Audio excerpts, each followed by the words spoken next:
heroes set out to retrieve the body of the Lady Gilda of August. And on the way, they took the time to show Azori the place where Samal had fallen to evil. As they journeyed back below the surface, they retold the story of events so far to prepare Azori for the dangers ahead.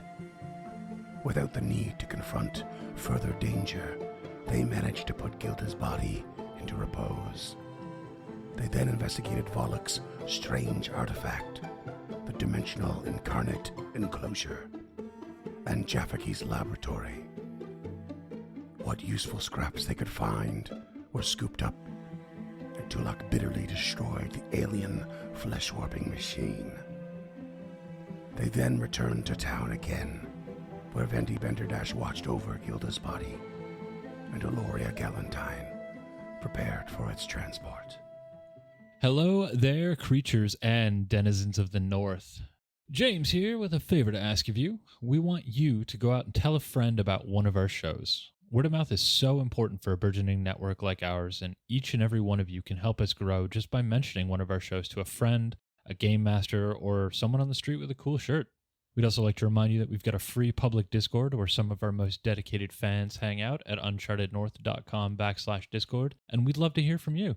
And if you really like what we do, you can help us create these shows and get some cool rewards in the process at patreon.com/unchartednorth.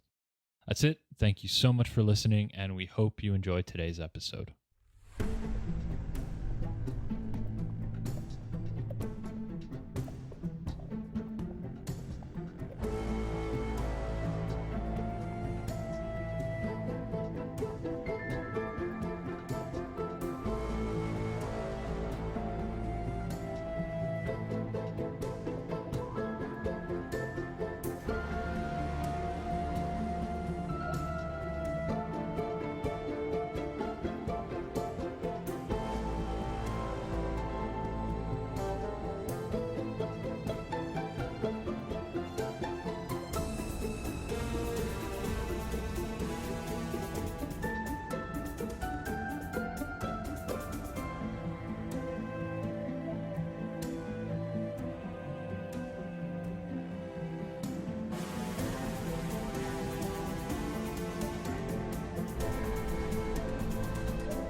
So I was talking to my brother the other day, and I realized something that I don't think I ever realized before, and I'm going to share it with you guys because I want to see your reactions, and then I want you to describe your reactions to this concept.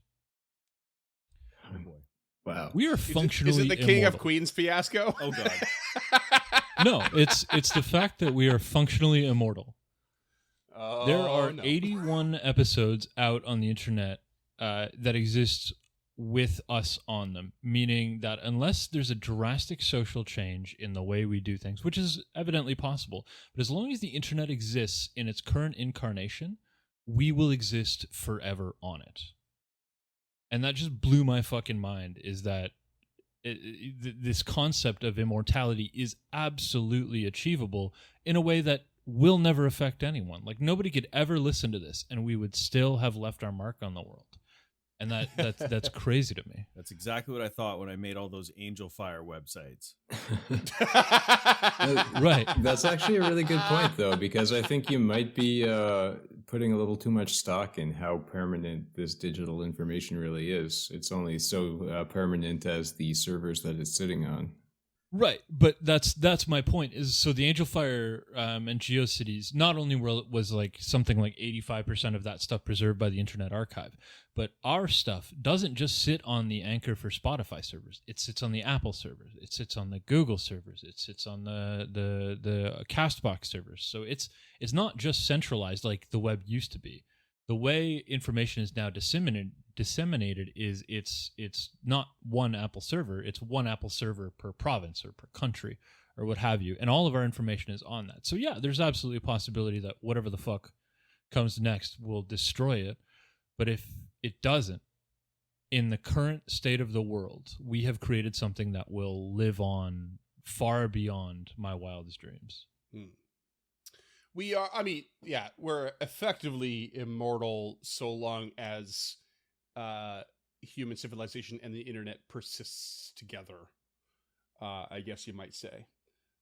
Should we find ourselves in an imminent apocalypse in which all of the technology that holds it is destroyed, not so immortal.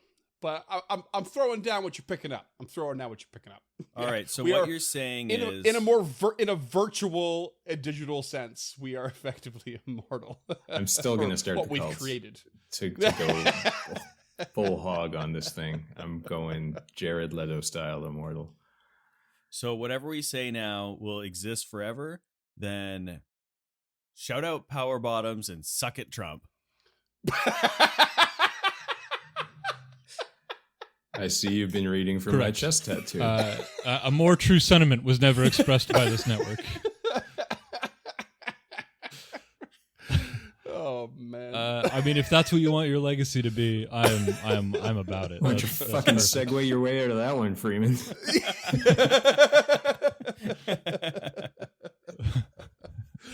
I didn't do the intro banter. It's not my segue. Good luck, James. Yeah.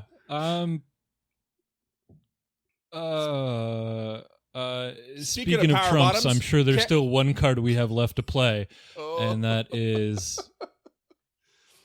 I don't know. Speaking of power bottoms, can't wait to the power to the bottom of these abomination vaults. And No, we'll power but- edit the episode later. It's not worse. Correct him. Did I derail this whole thing? We didn't start on a Sure rail. I don't did. think. You sure did. We're working You're our way goddamn on towards that a too. rail. We'll get there eventually. Yeah, I thought it was an interesting concept. I know it's a high level thought and not Mm. technically true, but it is also technically true. No, I get And it. I get it. It took me a while to wrap my head Yeah. around it. It's sort of a fascinating concept. It reminds me of like the illogical approach to some people saying, well, we are energy, we produce energy, but energy can't be destroyed, therefore we must live long in some capacity. And you're like, well, I mean, it's sort of true, You but just like, describe my religion. but yes and no kind of thing. I'm in no position to explain it because I don't understand energy any more than most of the next people that I encounter. But the argument of like consciousness, does that carry on? Yada yada yada. Is it reincarnation? Is that a possibility and so on and so forth? But there is a very fascinating element to the understanding of like that energy can't be destroyed, but it changes and it moves and it does all these different things. And I'm just picturing what you describe in a similar sort of line of thinking and order operations for me. And I do. It's fascinating. It's a very fascinating concept. That's all. That's my piece. And there's enough audio and visual of at least you and I, Freeman, out there to make a beautiful AI facsimile. Absolutely. That's the exciting part. Yeah. When we won't be able Yeah. to tell reality from AI and, everyone's getting scammed. It's gonna be great. Remember, we live in the timeline where a carrot was elected president, and we decided we don't like vaccines for diseases that killed off entire populations. And a deep fake this whole It's not time. that far fetched. Yeah. Yes. Didn't I tell you guys? Dunk died years ago. In fact, this is the anniversary. Now use that as a segue. So actually, the moral of the story is Gilda is dead and not coming back. That's where I was going to take it, is because that was something that sparked it in me. I like to believe I have a healthy relationship with my own mortality, but sometimes it digs deep, and this was one of those things. And then I thought about it, and I realized she will live on, realistically, in the hearts and minds of the characters in this adventure, even long after we bring it to a close, but also the hearts and minds of the listeners, current and future, and theoretically into internum. At least until Yeah. we sell all our loot.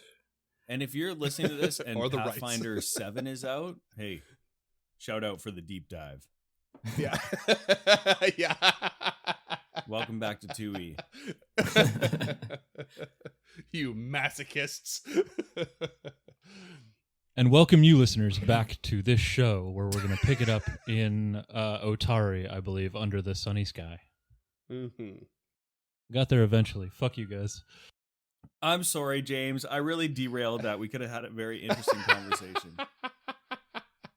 I should have learned by now that you guys have no interest in having interesting conversations. Wow, At shots least- fired. At least not on the podcast. Yeah, why would we try to Shots be fired. intelligent on a podcast? I didn't say intelligent. I said interesting. we don't smoke enough pot on this podcast for that conversation. I don't think. That's fair. That's fair.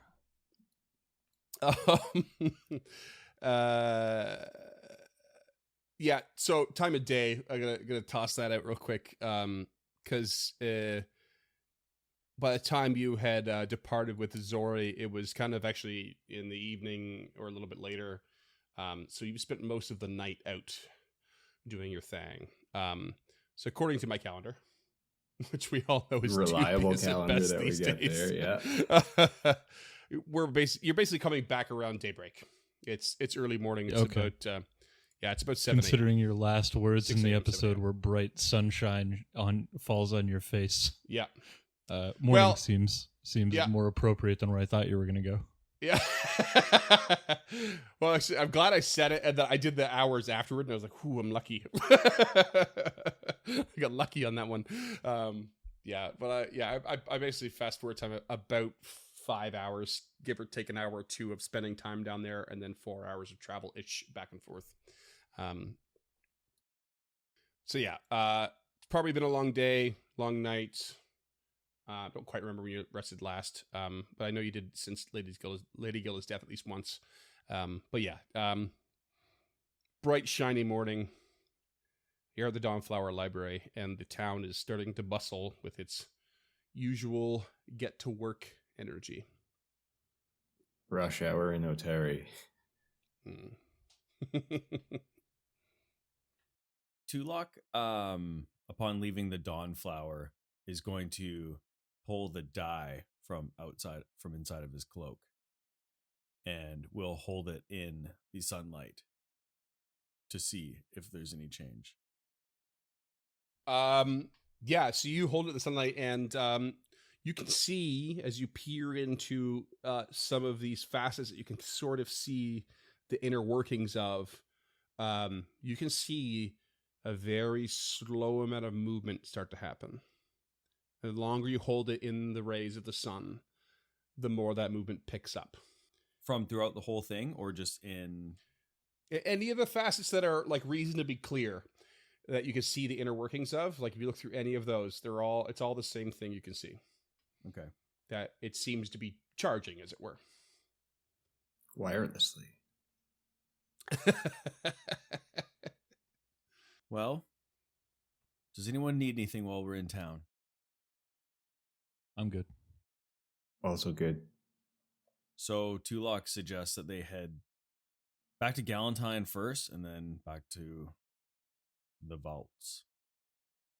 Or did you say at the end of the last ep that we saw Aloria? Yeah, I said on the way in, you can quickly arrange, like you could tell Aloria that you want to arrange the transport of the body, but she said she need a couple days. So Okay, and Tulok just says to her just to not send Gilda before they're back. okay. Do you want to send any word first, or you want to wait? No, I think You were leaning on wait, but yeah. I am leaning on wait. I don't know. The longer we wait, the less it will cost to ship due to some kind of off-gassing, I'd imagine. Out with gentle repose going. Oh, right, yeah. Yeah. That's the point. But we of could your wait until repose. we're done and send Gilda with Belcora's head. That too. I mean, that is definitely an option. I guess Aloria will ask if you would like to write a letter now, and do you want me to send the body when we're ready? What even if you're not in town, like what kind of arrangements do you want to make? Is it just wait, or do you want to set up a system of, when you're ready, take it here with this letter. You don't have to have the letter ready for us right now, but, you can do it in retrospect if you want. Tulok pulls out 5 gold coins and says, just make sure you don't send her away before we're back. If a courier comes, have them wait. We will be back within a few days. And then he hands her the money for any displaced costs of having the courier wait. You can see she gives you a look like, what are you, nuts? She's like, I don't need your money, Master Tulok. This is my delivery service. These are my couriers. They get paid how I pay them, and they wait when I tell them to wait, and they go when I tell them to go. There'll be no charge, and no retainer for the body of a hero of Otari. You keep your money. And then, if there's nothing else, they go back. So yeah, you can go. You want to go take a look at kind of what appears to be the final room according to the maps that Shafram gave you.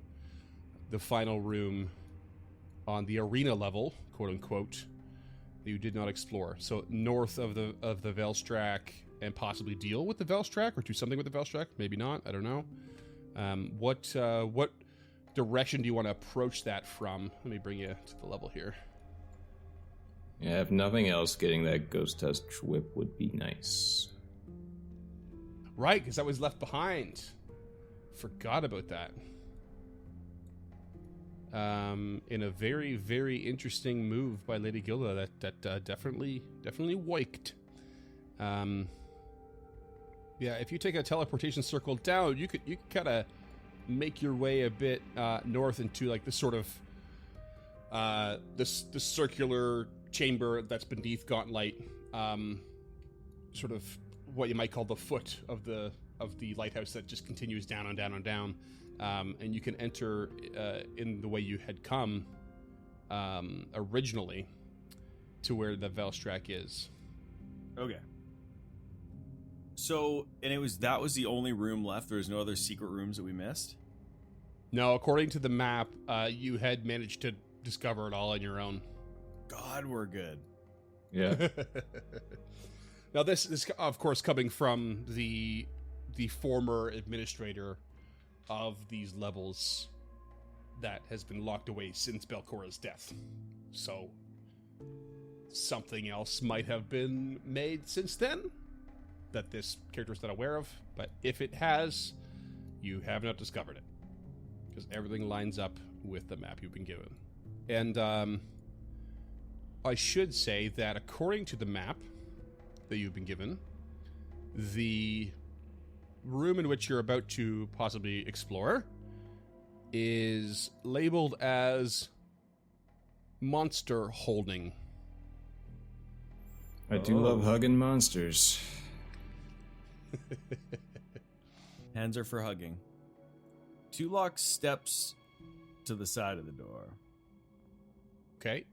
Do we hear anything coming from the room? Not a peep.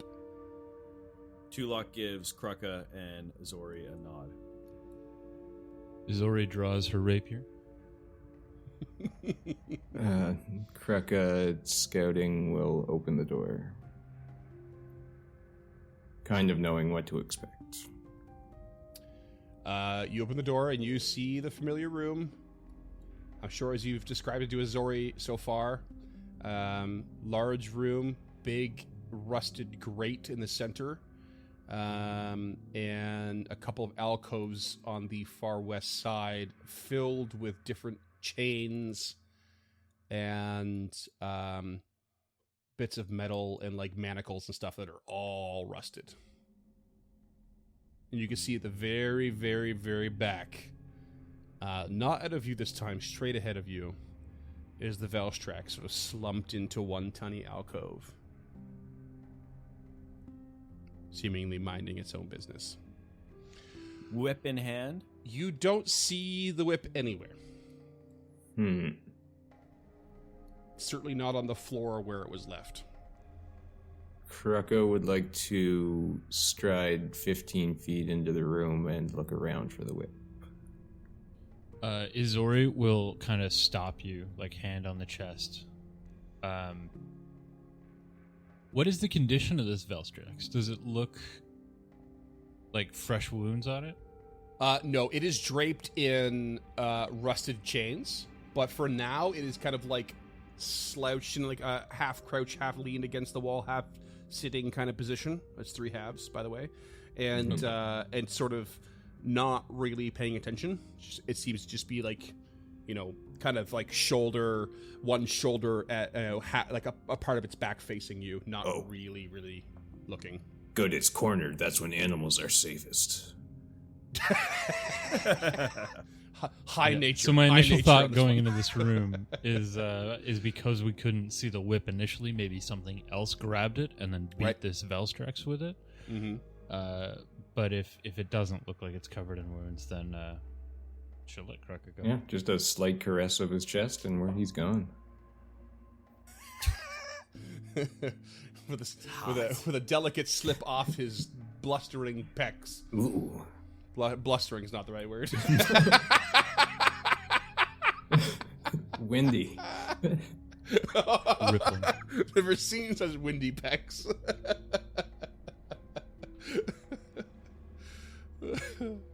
Anyways, he strides into all right. the room, looks for the whip. Yeah. Pecs rippling in the breeze.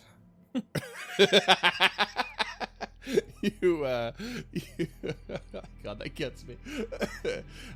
You step in, and it really just appears as you left it, minus the whip in that spot. You don't see it anywhere. It would be pretty easy to miss among everything, save for possibly its bit of a shininess to its tip, but you don't see anything standing out. It's also magical. True. Tulok, avoiding notice, walks into the room behind Krukka and detects magic. Detecting magic. How far can you detect magic these days? 30. A billion miles? Dog. Okay. Yeah, you don't detect anything from where you're standing. Izori will also take the avoid notice action.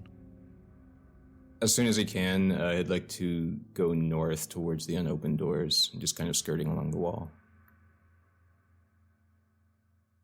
5 feet at a time. And yeah, you move along the wall, and you do so without any attention brought your way. Well, he kind of likes attention, but okay. They'll get to the door and take a listen. Not a sound. Probably motioning over to Tulok to maybe detect magic, since he was also going to throw out some orders. Tulok is gonna look down into the into this little cage hole in the middle of the room. That's a cage hole. You may be looking for the word great. It's okay at best. Cage hole. Nick cage hole. Shut up. You peek down beneath this grate in the middle of the floor, and you can see that it's basically, there's a lot of traces of rust and grime underneath, and it basically just leads down into a pit that's about 25 feet deep. Okay, Tulok follows Krukka and detects magic. Okay. You detect nothing? Krukka, should we move or should we attack? I'd prefer not to leave an enemy at our back. He's just going to crack the door. Okay. You crack the door and find yourself facing a 10-foot wide hallway. So you get double doors in front of you, and it leads what appears to be quite a large hallway stretching left to right, west to east. So Krukka will look back at them. We still haven't found the whip. The Velstrak probably has it. It seemed to want it from Gilda, and it came from the other Velstrak above. Tulok walks slightly towards the Velstrak. edging his way around the cage hole. Okay. As you get a bit closer, especially towards the sort of threshold out of like this octagonal room that leads to like the alcoves, you can sense a little shift from its posture, but it still doesn't look at you. Tulok takes one final 5-foot step. You step into the threshold, and its head just jerks straight towards you. Feral and manic in its eyes. It stays in its position, but you can see it tense up. Tulok detects magic.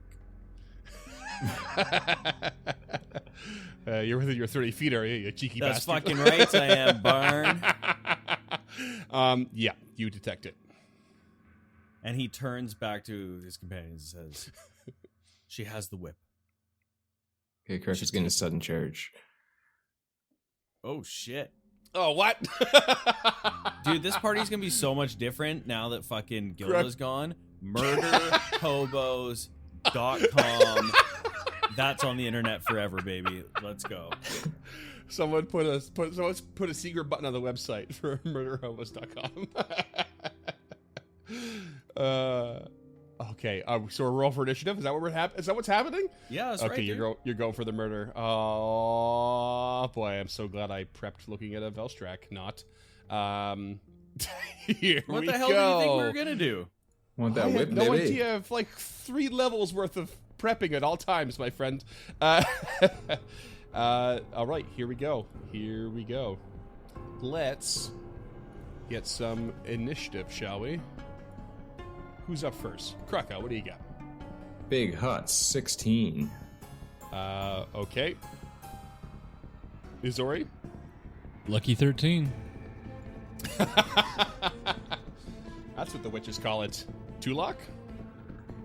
So as I was detecting magic, I would like to make the argument I can roll occultism for my I'm here for it. 33. Okay. As you hear, as you announce that this thing's got the whip, and you hear Krukka's boots shift on the stone to get ready to charge, what do you do, Tulok? The chains around you begin to lightly rattle. Tulok turns to this creature and says, "You there, you feral beast. You've lived long enough in here, suffering, losing your mind. Today we put you out of your misery." And is going to attempt to intimidate. So 22 against your will DC. 22 against my will DC. That is a fail. Shit. It's very Wait, you close, failed? but it's a fail. No, you failed. I failed. Okay. Just making sure. Yeah. I didn't roll, so I couldn't have failed. Almost got him on a technicality. That makes a lot more sense. Okay, fine. And Tulok will cast telekinetic projectile at this motherfucker. Yikes. Natty 2 on the die for a 17. That is a miss. And that is my turn, folks. Okay, not? roll me a I have will a save, feeling I'm please. gonna get hit. Roll me a will save as the unnerving gaze of this thing is upon you, which is a 30-foot aura. 21. 21 is a fail. You are frightened too at this approach to this creature. And next up is the Velstrak. Yeah. Fucking awesome. Yeah. And suddenly a chain from one of the sides whips out and strikes at you for a 24 to hit. That's a hit. Okay, that is going to be 19 piercing damage, and you are now bleeding for 1d6. And I need a fortitude save, please. 25. You're okay for now. And a second chain is going to launch out at you for a 23 to hit. Also hits. With the frightened condition, baby. It's going to be another 19 piercing. I need you to roll me another will save. 27. Okay, you're good, because it focuses its gaze on you. But you seem to be... its full effect so far has hit you. Krucka, what do you do? Well, feeling a little bit bad because he just initiated this whole thing and Tulak got messed up for it. So he's going to fly into a rage and take a run at this Velstrax. So, sudden charge. Actually, he's going to sudden charge. Yeah, he's going to sudden charge right up to it. Okay, sudden charge right up to its nitty gritty. And take a swing with the butchering axe. Classic. 33 to hit. That'll hit. 20 damage. Is 12 slashing, 8 fire. Okay. Cool. And that's a turn. And suck it. I like burn. that, though. That's fucking nice. Yeah, not a bad start. Is that it? Sudden charge? I flew into rage first. Oh, flew into rage. Thank you. Izori. Zori's first action. Oh, sorry. will be... Actually, hold up. Sorry. Roll me a will save there, Krucka. As its gaze is cast upon you as well. 18. He's gonna hero point that. 13. That's much worse. Yeah. That is much worse. Loving that. That's in fact a critical failure. So you are frightened 3. Zori, you're up. Zori's first action will be to stride 25 feet, her whole complement, so she is standing next to Tulak. And with her next 2 actions and her free hand, this ball of darkness forms in her palm and then just sinks back in and moves comes out of the ground near this Velstrax as she casts one of her hexes called Malicious Shadow. Ooh. Oh boy. So the Velstrax Shadow essentially comes alive and starts to punch her. Nice. Oh, what? My own shadow comes alive? Yep. That's fucked up. Yeah. So yeah, I get 1 attack per round, I believe, with the shadow. I'm trying to skim it, but this is a lot of text. Yeah. Yeah, you cast it. Yeah, okay. Each time you cast a sustain spell, you make a strike. Yeah. Yeah, so that's a 21 to hit. That is a miss. Okay, that's Izori. Okay. And I guess it looks like you can sustain that multiple times around. Just keep hitting if you want, following the multiple attack penalty rules. That's pretty cool. Yeah. That's pretty cool. And I get a free sustain per round if I want it. Oh, witches are cool. I don't care what anyone says. Tulak, what do you got? Oh, sorry, Izori. Will save. 26. That'll do. You are not perturbed by this creature for now. Goddamn right she's not. Tulak, what do you got? Tulak will raise his hands and, uttering an incantation, he will raise up a skeletal champion. Okay. Okay, good call. You are going to cast... What level are you casting this at? It's a level 2 creature. I'm casting it at level 3. Okay. For the listeners. All right, so you get all your components ready, and you just start casting. So you're like, "Fuck this shit," and you start to conjure up, or this skeletal champion starts to like climb out of the chains and whatnot, and one of the chains whips out from near you with an attack of opportunity. Shit. Oh, shit. And that's gonna be it's only a 21 to hit. Miss. Suck it, bar. Nice. AOs are super dangerous for us. Okay, and that is your 3 actions. Skeletal champion can act. Yes. And the skeletal champion will strike out with his longsword for a 21 to hit. That's a miss. And fuck it, one more time. Map -5. 13 to hit. No dice. Sick, dog. That's my turn. Okay. You take 4 bleed damage. Roll me a recovery check, please. Put it in a 10. That's a fail. You know what? I'm rolling it. I'm using a hero point. Okay. On the flat check. Well, For Interesting. 1d6. Well, could be a lot more if he lets it ride. I only have 27 hit points left, so I am 100% comfortable doing that. That's a 4. Critical failure. Too bad that doesn't double the damage. Okay, and that is going to be your turn. That's I always forget how auras work. But FML, you as should, the kids say. you should tick down on frightened here, but you did end your turn in the aura again, so roll me another will save. Oh, God. I'm using another hero point. Oh no! No, I'm not. Spend No, it I'm them not. all. No? Okay. It's a critical failure, but I'm not. I don't think I'm gonna take damage, so I'll take it. No, you're not. You would have ticked down to frightened 1, but now you're just going to jump right back up to frightened 3. As the unnerving gaze of this creature continues to focus on you and your teammates. And let's see. We're going to get some change strikes here again. Let's roll with. I'm gonna roll to see who I hit. Why not? There you go. We got four targets. Krucka, you're going to be a victim of the first strike with a 30 to hit. That hits. That's going to be 21 piercing, and you now are also bleeding. Okay. That wasn't a crit, though, was it, with your frightened 3? Actually, you should be... No.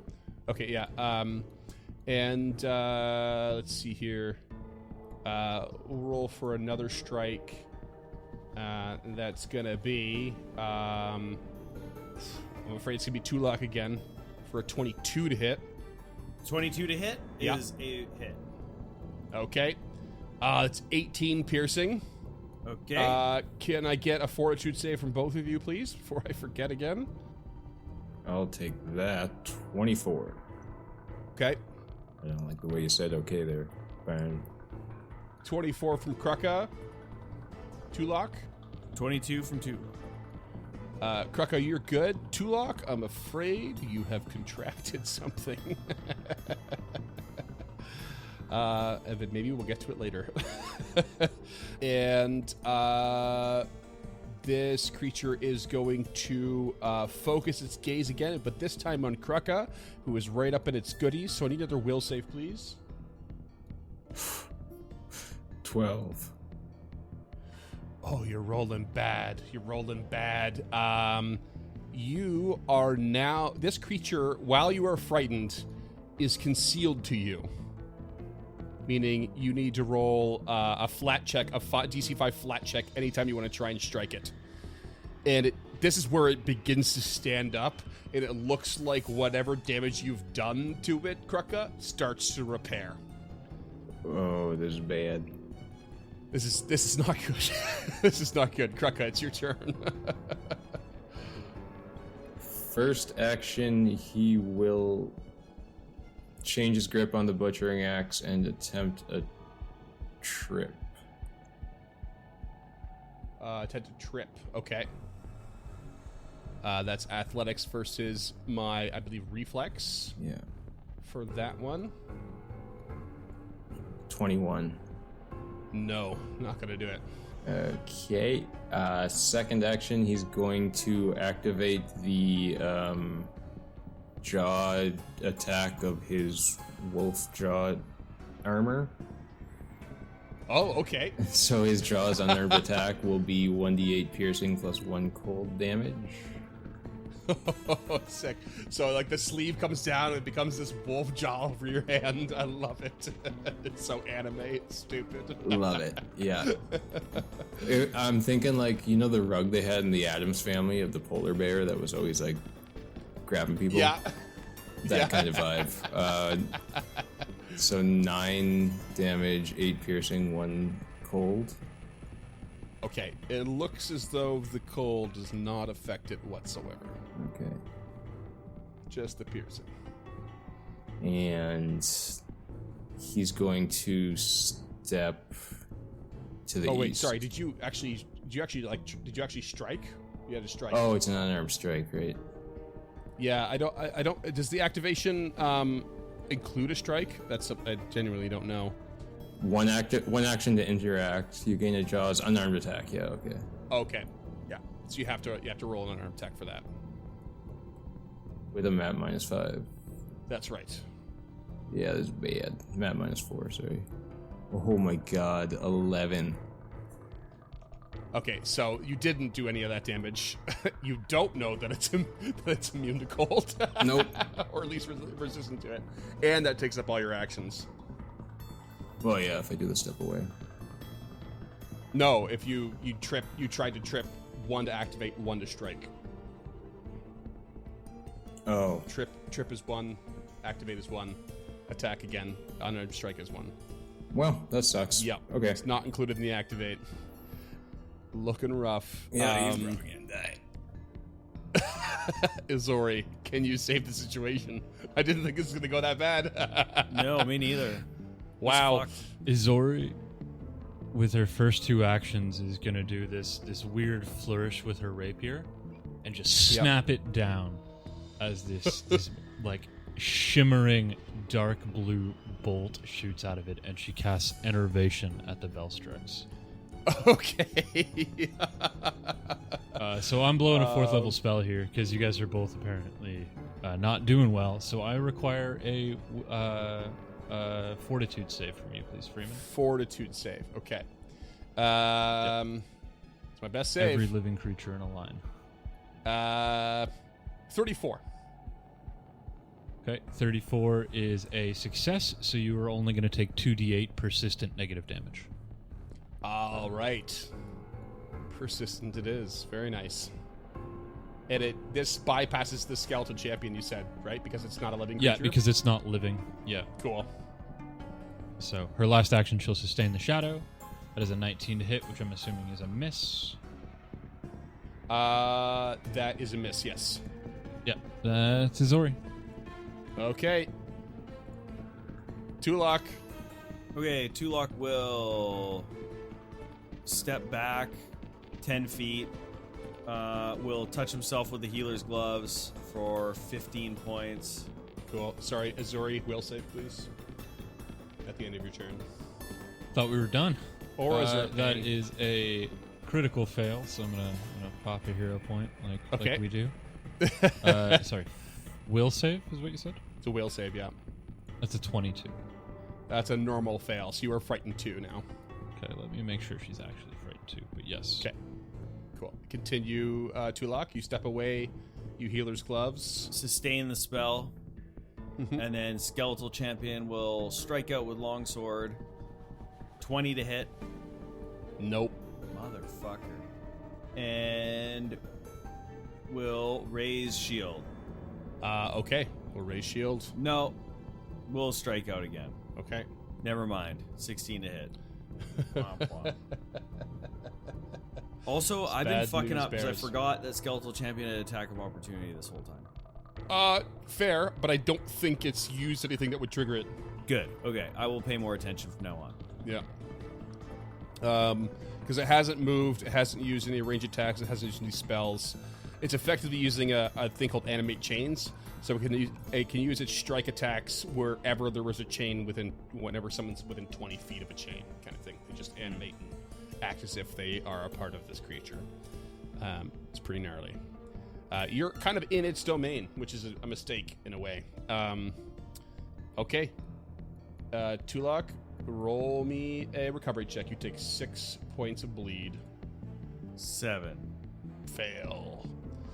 The Velstrak is going to... It's just like, at this point, it's just like hissing. Just like... and just kind of like flailing around. You can see the rusted chains like rattling all over its body. And Krucka, you catch a glimpse of the whip now, like at its feet on the ground, as if it had been holding it and cradling it, and it just dropped it to like engage you.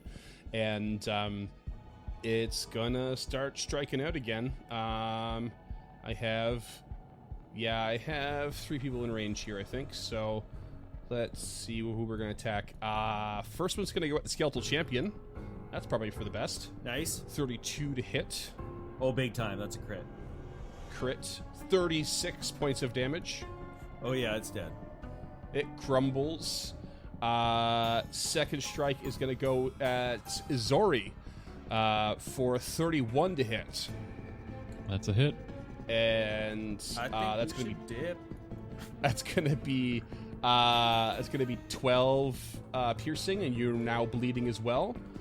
And then this creature is going to focus its gaze on you, Izori. I need another will save. 24. And that is a success. So you're good for now. Just to make sure, is this a mental effect to directly control my actions? Directly control? No. Okay. It is a mental effect, but does not directly control you. It's more of a distraction kind of thing at this point. If you're frightened, you can become so distracted if it focuses its gaze on you that you can't focus on it. You can't focus back. Okay, cool. So I'm going to take 10 negative damage and roll a flat check here for recovery, and I succeed with a 19. And Krucka, you are up. Barely. Actually, no, he's got plenty of health and wants to reach for that whip at its feet. Okay. All right. You're just going to reach down and grab it? Yeah, he's got a free hand. Okay, that's going to be I'm pretty sure that's a manipulate action, so you're going to get an attack of opportunity here. Which is a 32 to hit. That is a crit. It's a crit, okay. So you're going to take 36 damage. Okay. And your bleed is going to be replaced with critical bleed for when you start to bleed out, which is going to be 1d6 times 2. And you grab the whip. It's in your hand. Well, actually, let me just double check something real quick, because you took a hand free and then you activated your Wolfjaw armor. Does that make you unable to grab something? It doesn't say so. So I think you could just grab it. It has the trip and sort of unarmed jaws. traits, so... Yeah. But it doesn't say anything about like not being able to manipulate or hold items. So I think you're all right. Cool. And to note... Right, so that's one action and one AOO, and you have the whip in your hand? Yep. Is there a reach on that whip? There sure is. Actually, yeah, I should probably put it in your inventory here. I'd appreciate it, thanks. It's 10 feet, and I believe the unarmed trait actually makes it so we can interact with weapons and stuff. Yeah, it's just like the sleeve like goes over his hand, so it's kind of like on the fence about it. But there's nothing to say one way or the other, so I guess it's good to go. Right, but the unarmed trait specifically doesn't take up a hand. Yeah, I'm sure you're right. Okay, cool. So he'd like to take a step to the east and hit it with a whip. And then crack the whip, so to speak. 32 to hit. 32 hits. 15 damage, 8 of which are fire, 7. I love how you pick up this whip and it just like gets wreathed in flames. He's like, "Kwaka!" Yeah, weirdly, this, he says his this, name like an onomatopoeia every time. I didn't even mean that. What is this, a big top show? This is ridiculous. All right, big ol' hit, and this creature recoils at the strike. And I'm going to give it the frightened one condition. Are you sure? Yes. Yes, I'm sure. Why do you ask? Because as long as I'm within 30 feet and it can see me, it doesn't auto tick down due to my dread. Of Well, that's Thanks for bearing the lead on that. Okay, Kruka, that's your turn. And my frighten does tick down. And I probably take Yes, bleed it does. damage. You also take 10 bleed, and I need a recovery check. 9, that's a fail. That's a fail. Okay. However, now I do need another will save for ending your turn. You were temporarily immune for a bit there. 21. Let me just double check I'm ruling that correctly. Yeah. 21 is a fail, which is going to put you back up to frightened 2. Oh, I've got varying degrees of heebie-jeebies. Just keeps up and down, up and down, up and down. Zori, what kind of damage can you do now? That's an interesting question. So I think the first thing she's gonna do is she holds up that empty palm again, and these pointed needles just like puncture out of her skin, so they're just floating in her palm, and then they fly over at the Velstrax and absorb into their skin. And Izori just whispers, "Kruka," as she casts Needle of Vengeance. So that is a will save, please. Ooh, I like She the just sound says- of this. Kruka. Kruka's thoroughly wigging out. Will save. That's going to be a 25.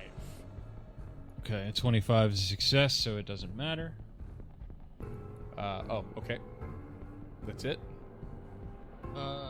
Yeah, it's a basic will save. So, savers suck, unfortunately. No, it's basic will. Yeah. It's a basic will save, so that means if it's a success, then it's half damage. Oh, okay. So anytime she attacks Kruga, she's going to take 1 mental damage then. You sure it's 1 with heightened? Nope. Okay. 4. Okay. That's very different than 1.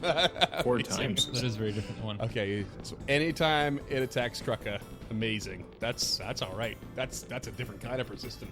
All right, that is you. You take 6 bleed. No, that is 1 action of Oh, sorry. my That's 4 my bad. actions. That's my bad.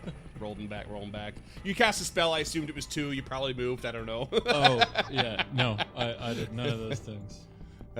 Next, she's going to sustain the shadow, so the shadow will attack with a 24 to hit. That is a miss. Okay. Next action, she's going to cast... actually, this will be her final action. She's going to cast Nudge Fate. So this is her patron cantrip.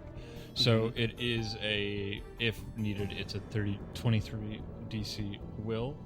So the way this works is once during the duration, which is sustainable, anytime a +1 would change a critical failure into a failure into a success, anytime it would take it up 1 step, this spell punches in and just elevates it to the next step. Oh. It says retroactively too. That's amazing. Yeah. That's so good. So I have to roll a will save. No, I don't think you do. I don't understand what the will save is actually there for. So you read slightly into the future and give it a tiny push to achieve the result. Once during the duration. Oh, Yeah, so this is sustainable up to 1 minute. it's sustainable. Oh, this is interesting. Okay, this is a strange spell. I like it. I dig it. But how does it work? So sustained up to 1 minute, which costs you an action to continue sustaining. It targets 1 creature. Once during the duration, when the target fails an attack roll. Okay. So this already needs to be cast on something. Beforehand, it looks like. And then it can retroactively apply it. So it's like before and after at the same time, as far as I can tell. Okay, then she'll cast it on Kruka. Okay, yeah. So once during the duration, when the target fails an attack roll, skill check, or saving throw, and a +1 stat bonus would increase the success, then it retroactively does, changing the outcome appropriately. The spell then ends. Okay, yeah. So you can't apply it retroactively to what you just did. It's kind of like guidance in a way. Yeah, except Think it of it lasts that for way. a full minute until we need it, as opposed to just 1 round. But you have to sustain it, that which costs you actions. That's fine. Yeah. Yeah, I mean, But that's still really yeah. cool. It's still really cool. And I so guess that'll be at the your DC, third and final action. What I'm with you though. I'm not sure where the will save comes in. So let's just. So there's it's not listed in the spell itself. Like it has a saving throw, but I think that's just because all spells have a saving throw. Like in case you don't want it for whatever reason, like to resist. Right, yeah. the If spell. you're doing it to an unwilling creature kind of thing, I guess it's just kind of auto plugging that in there. Or like yeah. if maybe Krugga wants to crit fail for because it gives him a boost to some shit or something. Yeah. It is listed in the actual. If you go on the Archives of Nethys, there is a will save listed for will in the actual spell stat block. Yeah, So- that's what I'm looking at. But it doesn't actually say when it needs a will save, so I think that might just be because all spells have an associated either saving throw or attack throw. right. Yeah. But it's probably yeah. just to resist. Like I think even like Enlarge has at least in 1E Enlarge has a save attached to Right, it, and that's yeah. because if you don't want to be enlarged, you can just You could consider this one of those things where it's just covering their tracks because of really obscure builds like Superstitious Barbarians.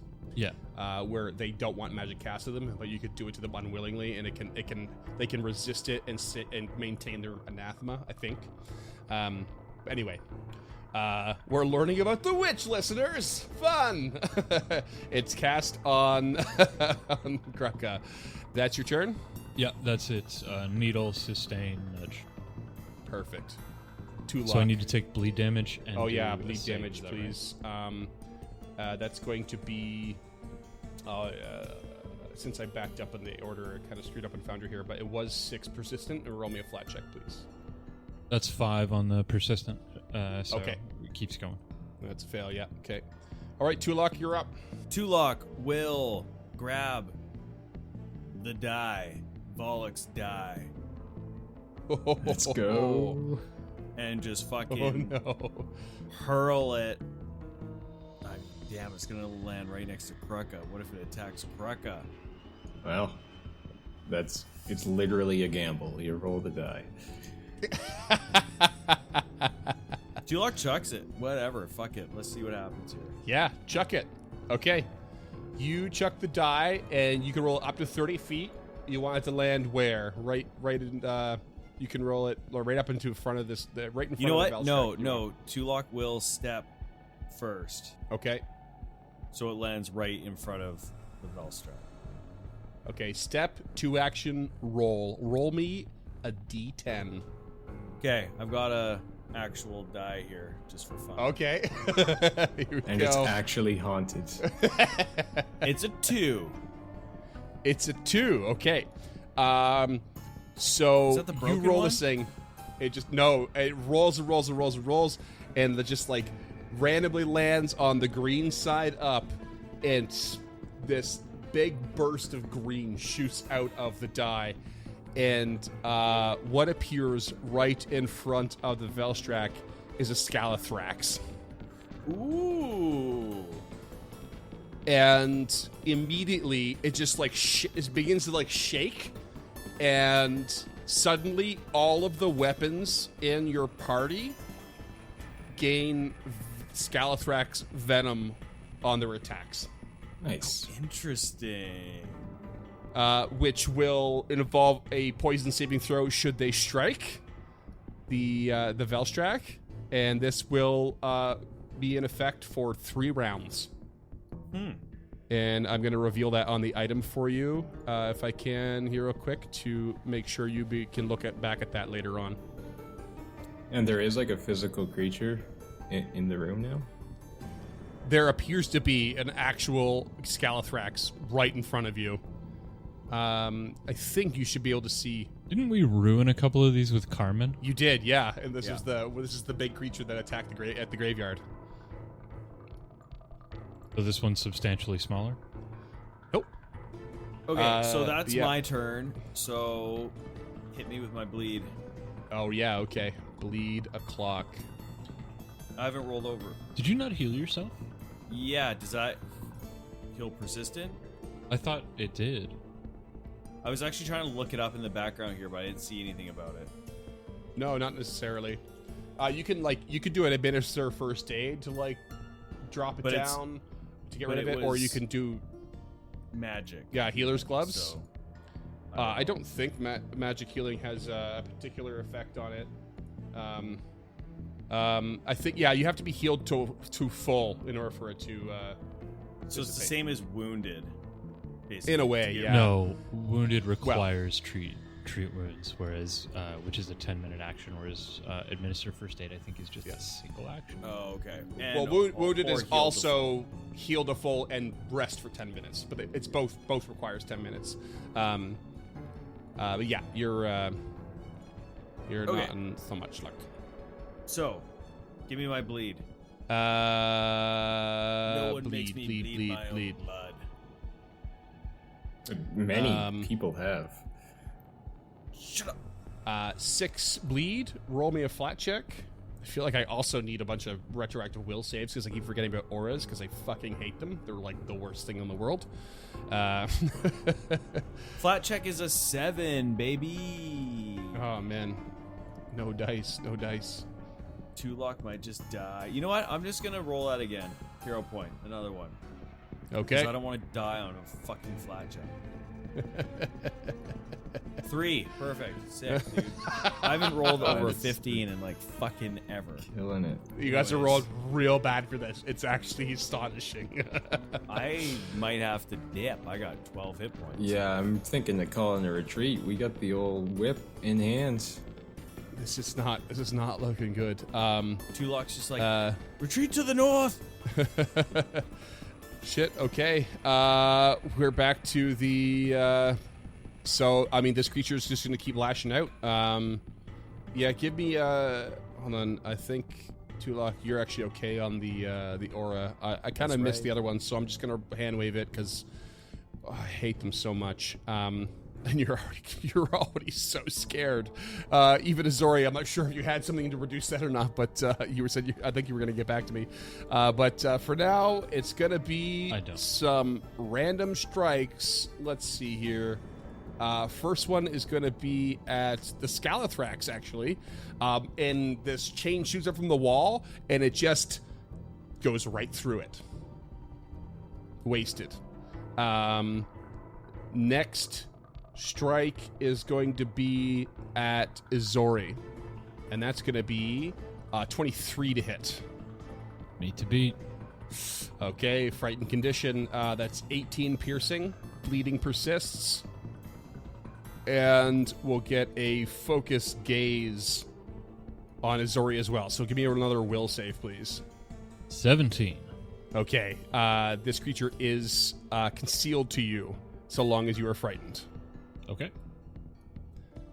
It is, yeah, I think we might have missed it on Krukka's turn, but I'm pretty sure it's still concealed to Krukka Yeah, as it well. is. We did miss Um, that. Yeah.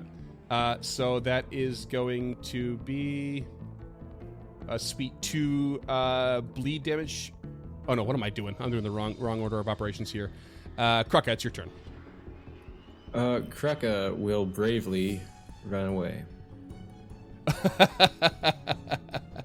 Yeah, buddy. Sorry. Yeah, this turn- was it this was went- it this went AOO south. for everywhere in this, or just right next to that? I can't remember. You're not sure. Okay, well, I guess if he's got that far to run, anyways, he's just gonna stride 25 feet right next to. Okay, yeah. It sure enough is going to be an AOO, so 28 to hit. That hits. That's 22 He is piercing damage. still alive. Okay. And that's one quick stride out. What else you got? Second action.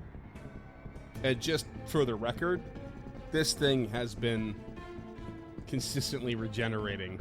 You could see it when you're up close, Krukka. It's just wounds are just like coming back. No big deal.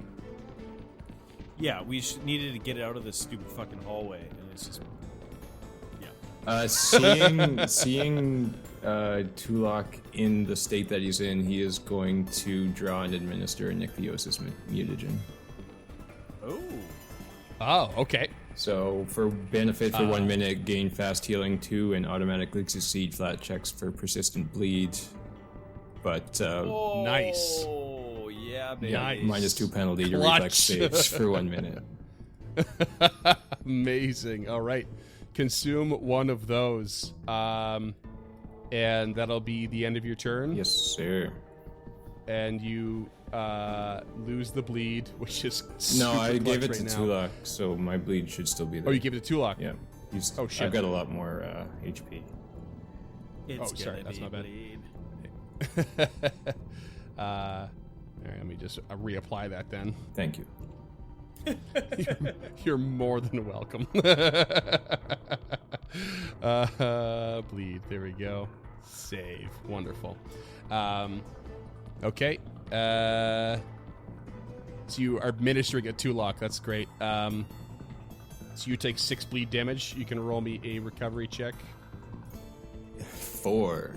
No. And Azori, you're up. Is there still light around this Velstrex? I guess that depends on how much light is emanating off you. Same as before. I still have a compass. So it would be, I think it's 20 bright and then an additional 20 dim. Okay, so there's still light. Okay. First action, she will sustain the malicious shadow. That's a 29 to hit. That is a hit. That'll be 7 points of some sort of damage. Okay. And it's in bright light from me, by the way. Yep. Let's go with slashing. Okay. Apparently, Sure. So keep me honest about this, but I'm supposed to choose the type of damage when I cast the spell: bludgeoning, okay. piercing, slashing. Okay, gotcha. Next action. And isn't it concealed? Yeah, so this is a sustain of a spell that's already in effect. So it's her shadow punching her, not Izori. So the concealment shouldn't affect. Right. I'm prepared to be corrected on that if the GM wants to rule in a different way, but that is not how the spell reads at all. That is a very good question. I guess given you're doing an attack roll, I would say yes. Okay. I'm so glad I prepared And this then- creature not. That's just a D20 flat Still check for fucked us conceal. up. Still fucked you up and have no idea how to play this thing. It's just a flat DC 5 flat check. Okay, 15, so it's a hit. Okay, you good, you good. I would argue that, but now isn't the time because we're retreating. I mean, it's the same. It's nearly the same argument as like, does telekinetic projectile get the lesser cover, even though it's not coming from Tulok's direction? You know, like an arrow would. And I've ruled that no, it's your obscured vision. You're trying to command it to go a certain direction to hit a certain creature that you can't quite see. In any other circumstance, I would agree with you, but this is her own shadow hitting her. It's literally attached attached to Yeah, to her. that's fair. That's fair. That's Yeah. the only reason I would It's a argue this. reasonable argument. Yeah. Yeah. So Izori, with her second action, is going to peel, incurring if that's a thing that happens. Already used the reaction, so you're good for now. Okay. And with her, she doesn't have a whole lot of one-action shit. For a caster, I think you get more than most, but it's not always. Yeah, it's not always perfect. Also, I think I did hit Kruka, so I think I should take Alright. that 4 mental damage, right? Yeah, attack of opportunity hit. Yeah. Okay, so with her last action, she's just going to sustain the Needle of Vengeance. No, Okay. she'll sustain the Nudge Fate. Okay. No, the Needle of Vengeance. Fuck it, the Needle of Vengeance. Sorry, I'm you cast- waffling here. 3 sustain spells in this combat. Yeah, all my hex spells are sustained. That's so gnarly. I love it. All right, you take 6 bleed. Roll me a flat check. 7. Oh my god. rough. This is rough. Tulok, what do you got? Yeah, Tulok originally was thinking about going north, but then there's nowhere that they're going to be able to safely heal. So Tulok is just going to lead the retreat. Follow me! Follow me! And he is going to just peel out 2 strides into the other room and wait for them there. Okay. To the eastern You- room. Going back to the I'm so fucking frustrated foot- right now. the foot of the lighthouse. Oh, I'm just glad we all get to hang out. Well, that makes one of us. Duncan. I want to hang out and dominate. Okay, so you peel. That's what you're gonna do for your turn. Yeah. Okay, so you peel, and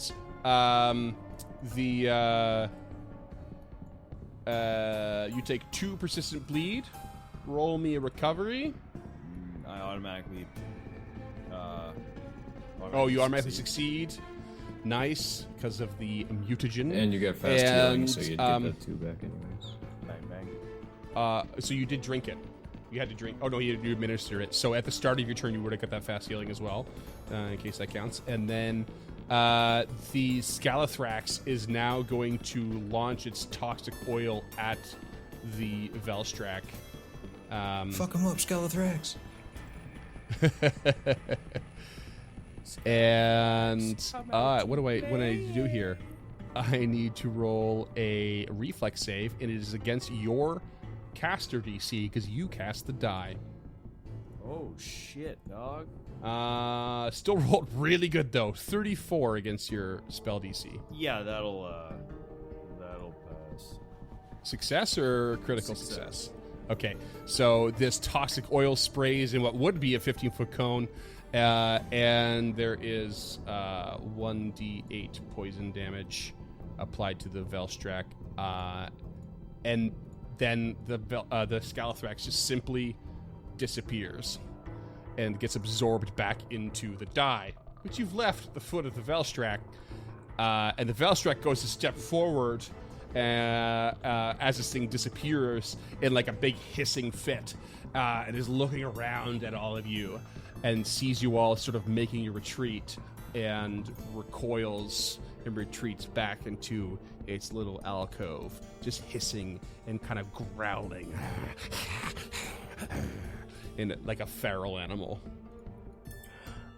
And I mean, I feel like that's what we're gonna call it. We gotta figure out this bleed though.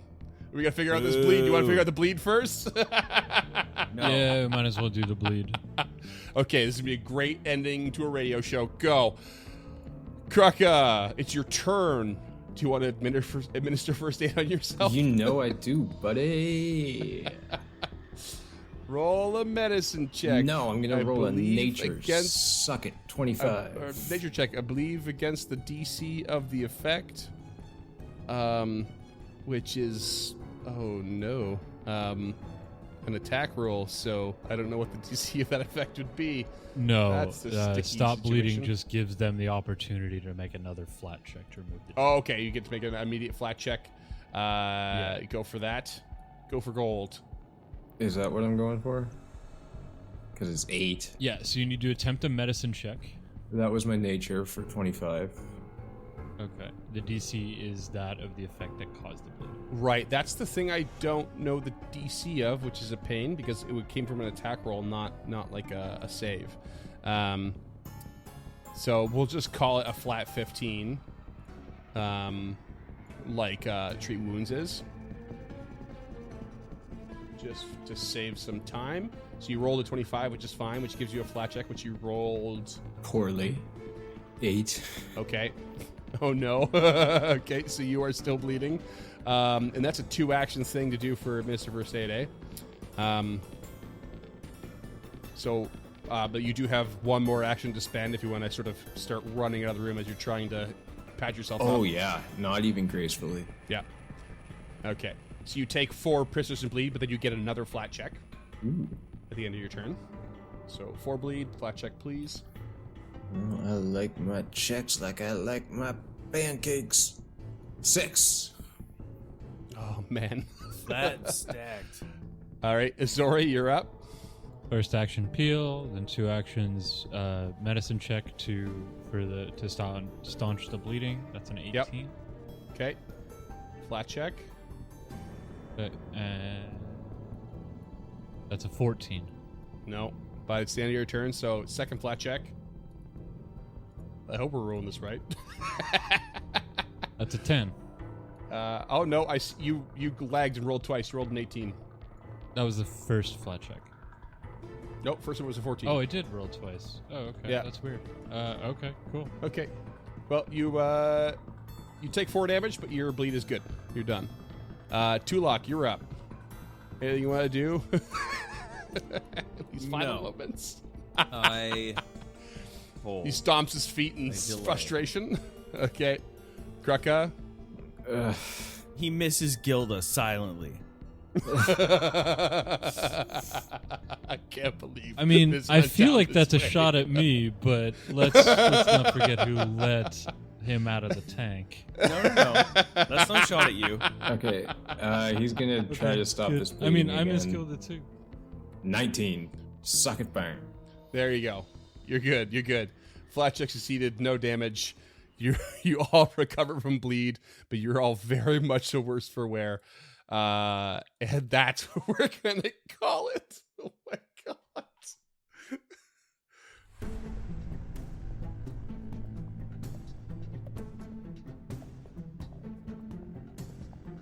Stemming the Tide is an actual play podcast of the Adventure Path Abomination Vaults and is produced by the Uncharted North Network. Stemming the Tide uses trademarks and/or copyrights owned by Paizo Inc., used under Paizo's community use policy. We are expressly prohibited from charging you to use or access this content. Stemming the Tide is not published, endorsed, or specifically approved by Paizo. For more information about Paizo Inc. and Paizo products, visit paizo.com. Music is composed by Will Savino and artwork by Greyhood. Stemming the Tide is recorded remotely using Foundry Virtual Tabletop. If you wish to connect with us or support this project and projects to come, we can be found at unchartednorth.ca, patreon.com/unchartednorth, and on all major social media platforms. Links to all credits can be found in the episode description and our website. Thanks for tuning in.